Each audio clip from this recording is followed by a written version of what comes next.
Last week I noted how the data show Joe Biden firmly in the lead in the Democratic presidential contest despite media efforts to make it seem like more of a race than it is, and despite liberal hopes for a more exciting and more leftist candidate.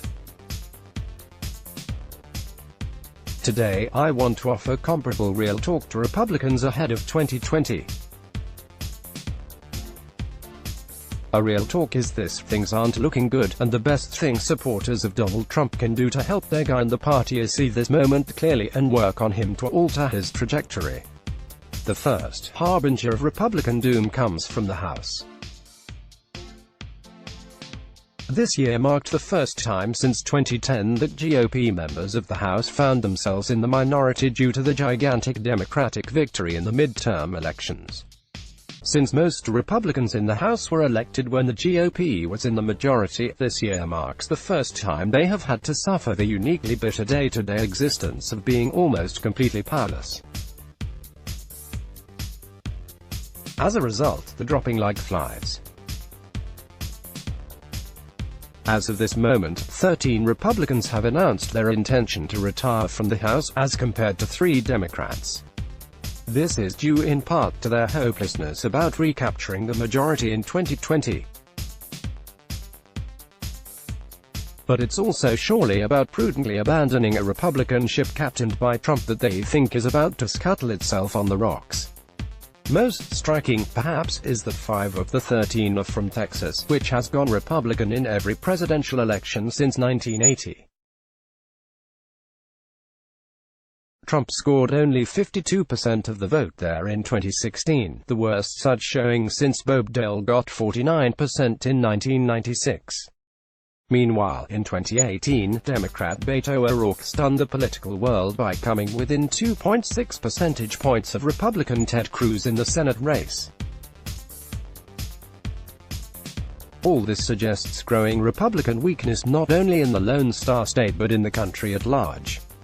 No one really expects a Democratic candidate in 2020 can win Texas, but it is a state undergoing rapid suburbanization. And it was America's suburbs that revolted against Trump in 2018 and handed the Democrats 40 House seats formerly held by Republicans. When Republican politicians in Texas find themselves awash in despair and look longingly for another way to live their lives because they don't see things getting any better for them, you have to take that seriously as a message in a bottle. And if we continue to see House retirements among Republicans, and I think we will, just remember this astonishing statistic by Twitterati Mike Gierke of the 293 Republicans who were serving in both chambers of Congress when Trump became president, more than 32% are gone or will be gone by 2021. Nationally, polling remains the biggest single indicator of Trump's potential weakness in 2020. His approval rating stands at 42% in the Real Clear Politics average. There are those who look at this number and poo-poo it by saying that Barack Obama fell to this level the year before his re-election. But recall that Obama actually got 54% of Americans to vote for him in 2008, and spent most of the first 2 years and 18 months of his presidency with an approval rating above 50%. Obama's challenge was re-engaging people who had already voted for him, and he did so successfully.